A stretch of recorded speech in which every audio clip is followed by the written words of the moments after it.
विदर्भात किती जागा लढवणार आहेत, काय तयारी कशी? माझा 3 दिवसाचा अकोला, बुलढाणा आणि वाशिमचा प्रवास आहे। या प्रवासात मी 11 विधानसभा मतदारसंघ आणि त्यामधील आमचे नेते कार्यकर्त्याशी चर्चा करणार आहे आणि येणाऱ्या विधानसभा निवडणुकीमध्ये भारतीय जनता पार्टी आणि महायुती 51% मतं घेऊन कशी जिंकेल याकरता आमच्या टीमसोबत आम्ही नियोजन करतो आहे।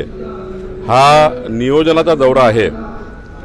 मला वाटतं ज्या पद्धतीने रणधीर सावरकरजी, हरीश पिंपळेजी, आमचे खासदार अनुप धोत्रेजी यांनी योजना तयार केली आहे, अकोला जिल्हा, बुलढाणा जिल्हा, वाशिम जिल्हा, आमचे संजय कुटेजी आहे, या सर्वांनी मिळून आम्ही ही लढाई जिंकू आणि 51% मतं घेऊन आम्ही महायुती जिंकू असं मला दिसतं आहे। सोमय्या आज भाजपवर नाराज आहेत, त्यांची मनमिळवणी करणार आहेत? काही नाराजी नाही आहे।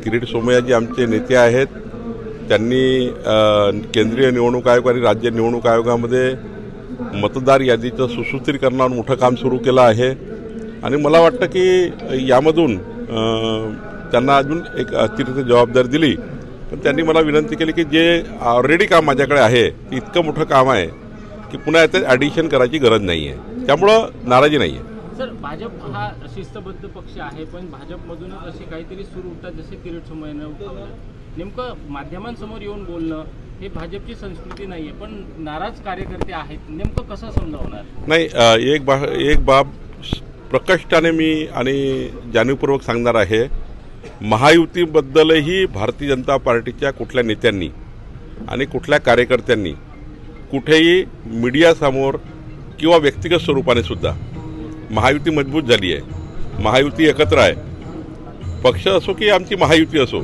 आम्ही सर्वांना सूचना दिल्या आहेत। त्यामुळं मला असं वाटतं सर्वच नेते आणि पदाधिकारी मीडियासमोर किंवा सार्वजनिक पद्धतीने महायुती आणि पक्षाबद्दल बोलणार नाही असं मला वाटतं आहे। कुणी बोललं तर मग त्यांचीही चर्चा करू। वारंवार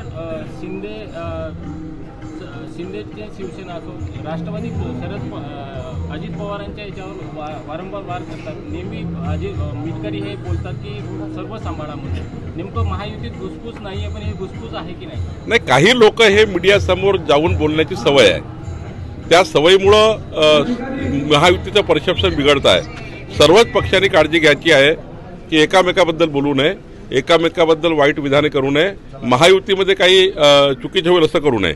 मी या ठिकाणी आपल्याला जाणीवपूर्वक सांगेल, मी आज मल्लिकार्जुन खरगे यांचा राजीनामा मागतो आहे।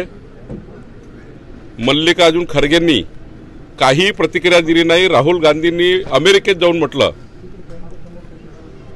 की आरक्षण आम्ही बदलवू, आरक्षण बंद पाडू, आरक्षण बंद पाडू, आरक्षण देशाला गरज नाही आरक्षणाची, ही भूमिका राहुल गांधींनी घेतली अमेरिकेत जाऊन। मला वाटलं होतं की मल्लिकार्जुन खरगे राजीनामा देतील, पण त्यांनी अजूनपर्यंत राजीनामा दिली नाही। मी आपल्या माध्यमातून खरगे यांनी राजीनामा दिला पाहिजे अशी आपल्या माध्यमातून त्यांना त्या ठिकाणी राजीनामाच मागतो आहे। माझा संदेश त्यांना आपण पोहोचवावा। अपघात प्रकरणात आपल्या मुलाला वाचवण्यासाठी प्रयत्न होत आहेत, त्याला विरोधात आरोप होते, काय सांगायला? मी यापूर्वीच याविषयी 2दा बोललो आहे। मी याविषयी आता बोलणं योग्य नाही।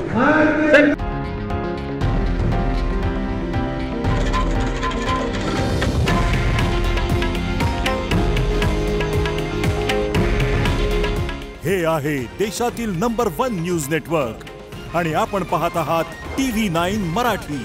काळजी तुमची, हित महाराष्ट्राचं।